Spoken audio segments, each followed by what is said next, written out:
Good afternoon, David Yanis here, and I have Mr. Fernando Hernandez here with me, Hi. a good friend and a colleague here at the school, and we're going to be going over some of these questions to see if we can decide if we can work some things out. He runs basically the newcomer program, and I'm a general education teacher, and our goal hopefully is for all our classes to be working together at some point.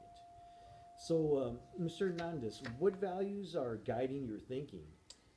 Okay, so in general, I guess with my program and what I do in my program and teaching in general, I would say that like values of like social justice, that's the like probably the foundational one, and like critical pedagogy, like Paulo Freire, like Peter McLaren, like Henry Giroux, Bell Hooks, so all these like and it's hard to do all that, right? It's Yeah. not easy. It's great to do it on paper, right? But making it into something that's kind of making it in practice or doing it in practice is one thing. So that's kind of what usually guides my thinking, Yeah. like working on those types of Right. things. My Yeah, thinking is I'm trying to make sure that we're doing the best thing for the students. yeah. So it's the same thing. It's the same. Yeah, It's a it's the same thing. social justice same thing.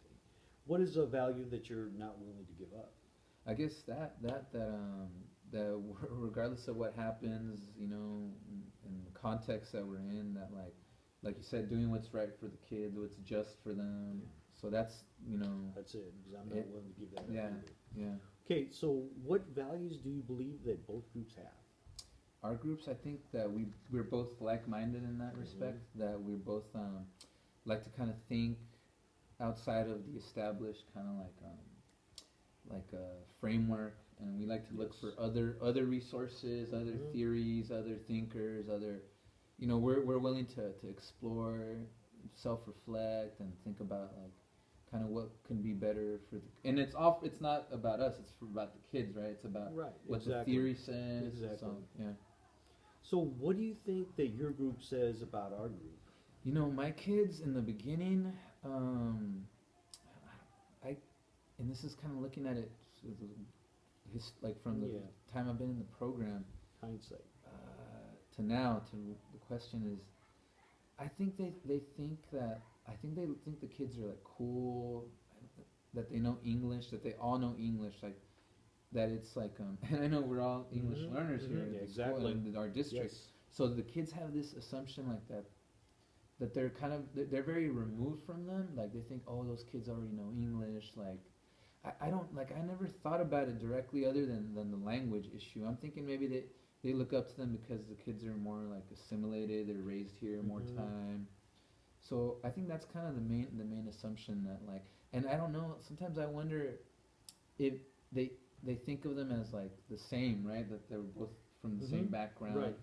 and I feel like sometimes I think like they're different, like somehow. I don't know in what way, but there's like an othering in a way. And I know we Exactly, talked about that. and that was Yeah, part of the problem that we were having at the beginning of the year, where there was yeah. some conflicts because they felt like it was an us and them situation. And that's always been the case. Yeah, Yeah, and always every now year. and that's what we're trying to get rid of right Yeah. here. Um, what is something about your group that the other group doesn't know, like your group and my group?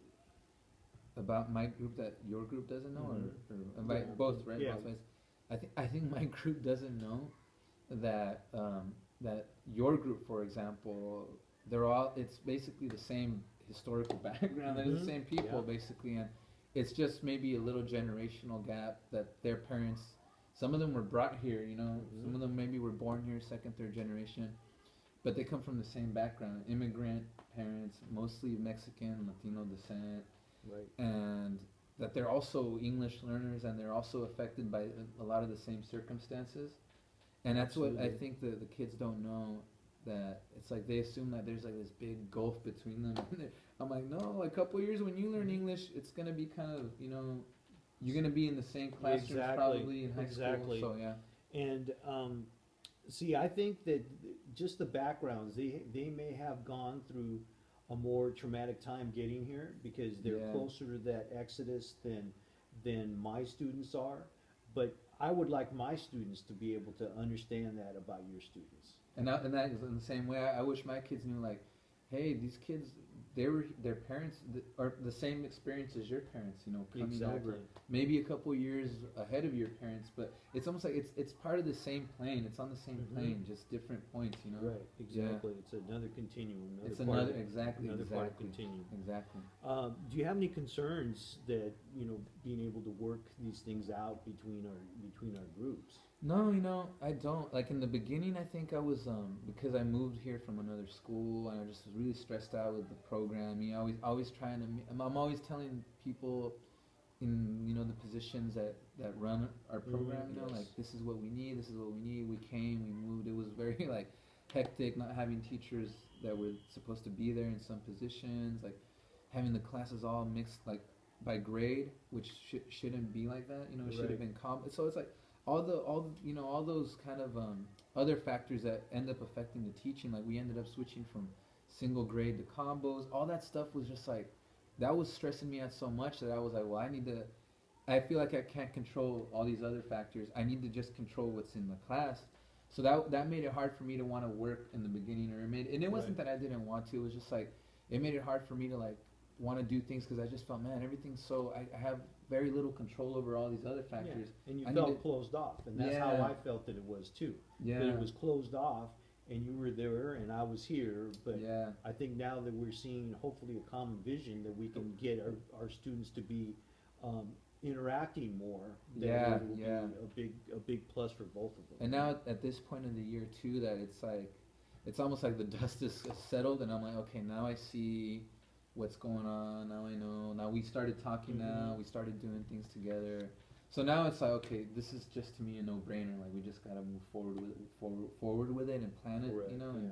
do it, because it's gonna be huge. I've always wanted to do this, but like like I said, it needs to be something like planned and something cool things that the kids Mhm. can do that are Exactly. memorable.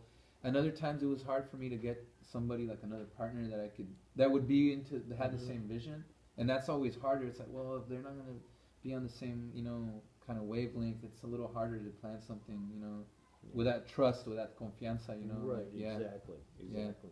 Okay, well, those are basically the questions, and I think that we're off to Cool. a good start here, trying Cool. to get the whole situation going. So, awesome, thank you very cool. much, Thank you, and Mr. we'll be talking Yanis. soon. Awesome, Okay, cool, thank you. awesome, thank you.